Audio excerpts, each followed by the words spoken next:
back. In this next dark story, we will be talking about the most haunted places in Louisiana. Let's dive in and explore the dark history, demonic, supernatural, and chilling mysteries in the state. Don't forget to like, share, and please subscribe. Louisiana does not feel haunted because of one ghost story. It feels haunted because the land itself feels like it remembers every scream, every burial, every secret dragged beneath the mud and left there to rot. In New Orleans, the dead are not hidden underground.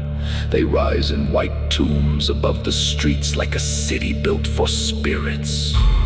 In St. Francisville, old plantation halls still carry the weight of sickness, slavery, murder, and folklore, so dark that guests swear the walls breathe after midnight. Louisiana's horror is not clean, it is wet, old, spiritual, and angry. It moves through candlelit cemeteries, French Quarter balconies, hotel corridors, plantation mirrors, and locked rooms where the air suddenly turns cold. Some places are haunted by grief, some are haunted by guilt, and some feel like something inhuman has learned how to wear the voices of the dead.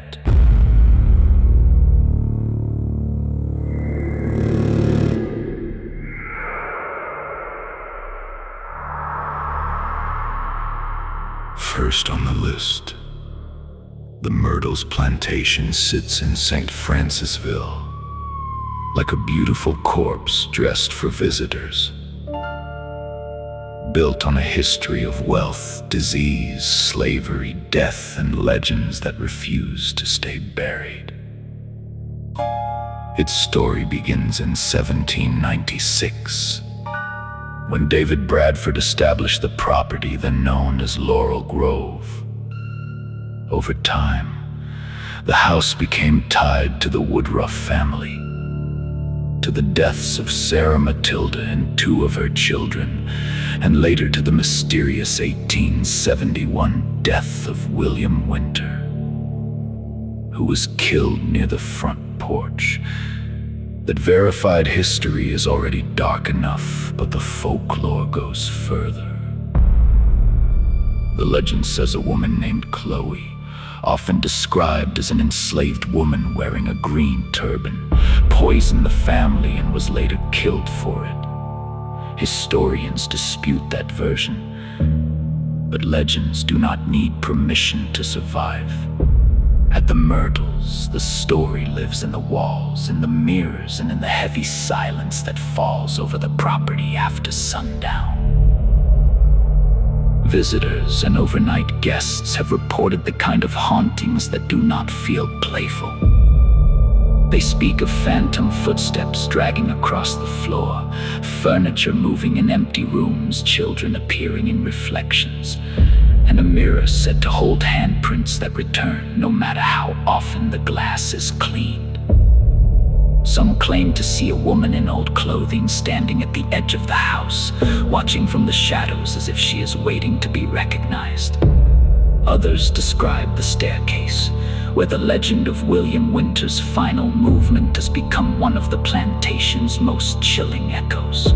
Footsteps climbing, stopping, and never continuing. The Myrtles does not feel like one ghost. It feels layered, crowded, spiritually suffocating, like every generation left something behind, and whatever remains has learned to answer visitors with knocks, whispers, cold breath, and the quiet pressure of unseen eyes.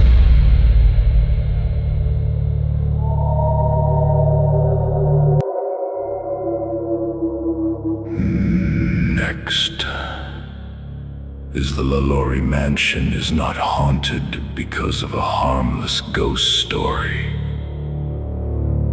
It is haunted because real human evil lived there. In the 1830s, Madame Delphine LaLaurie was a wealthy New Orleans socialite whose beautiful Royal Street home hid a nightmare behind its walls. In 1834, a fire exposed the brutal abuse of enslaved people inside the mansion, and the horror was so severe that the public turned on her. That is the true darkness of LaLaurie. Not just death, but cruelty protected by wealth, status, and locked doors. The building became a symbol of what happens when a house absorbs suffering for too long. Even today, people stand outside and feel the mood change. The French Quarter may be full of music and lights, but near that mansion, the air seems to tighten, as if the street itself is holding its breath. The reported hauntings around LaLaurie are some of the most disturbing in New Orleans. People claim to hear screams from inside a private residence that should be silent. Others describe shadowy faces in windows, sudden cold spots near the exterior, and the feeling of being watched from the upper floors by something furious, broken, and trapped. Some legends say the spirits of the victims remain there, unable to leave the rooms where they suffered. Others say something darker was born from the cruelty, not just ghosts, but an inhuman presence feeding on pain, replaying the house's history like a ritual. This is the kind of haunting that does not beg for attention. It radiates warning. The mansion looks elegant from the outside, but in horror lore, it is a sealed mouth full of screams. And every night the French Quarter walks past it, pretending not to hear.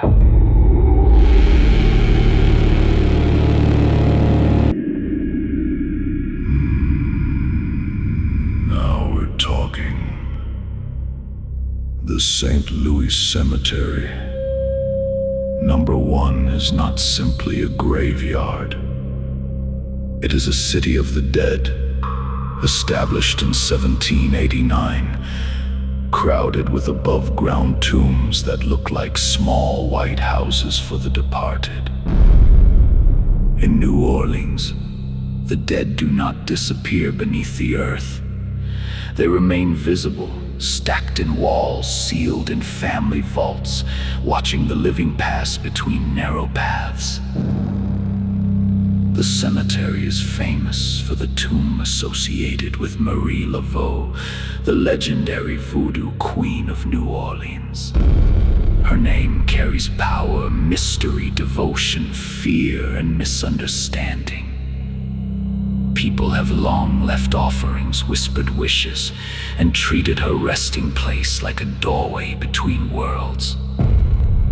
But the deeper horror of St. Louis Cemetery, number 1, is not that it is evil. The horror is that it feels awake. Visitors report strange sensations near the tombs, sudden chills and brutal heat. The smell of candle wax where no candle burns, the sense of footsteps following from behind, and voices murmuring between graves. Some say Marie Laveau's presence still moves through the cemetery, not as a monster, but as a force that knows when it is being disrespected. The demonic feeling comes from the fear that not every spirit in that cemetery is peaceful, and not every offering is answered by the dead person you intended. At sunset, the tombs appear to lean inward. The narrow paths feel too tight, and the cemetery becomes a maze of sealed doors. In that silence, the dead do not seem buried. They seem housed, waiting, listening. And if you whisper the wrong request in the wrong place, something may whisper back.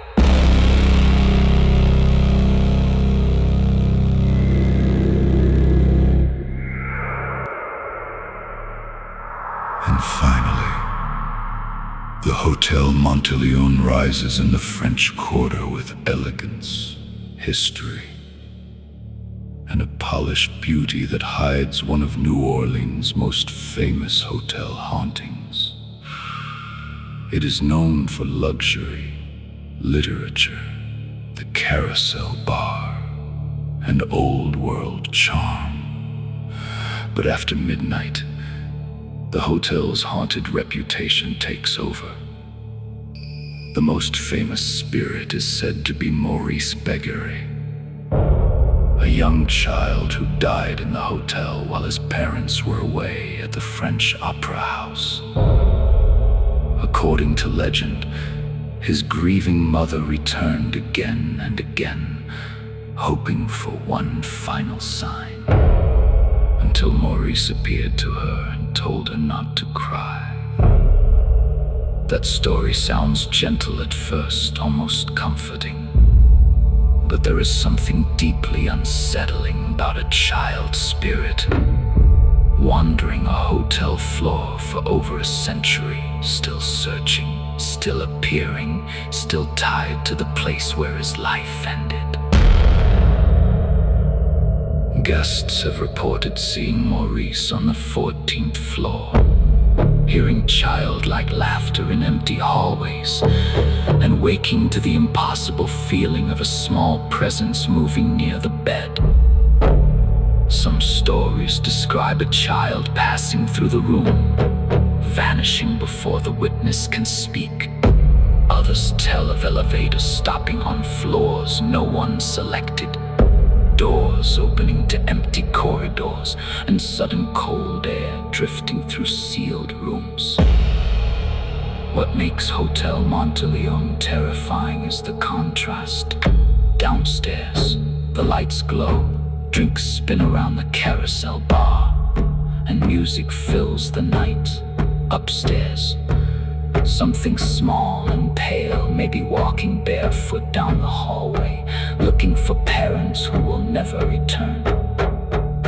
And behind that sadness, guests sometimes describe other presences too. Darker shapes, older footsteps, and the feeling that Maurice may not be the only thing haunting the hotel's upper floors.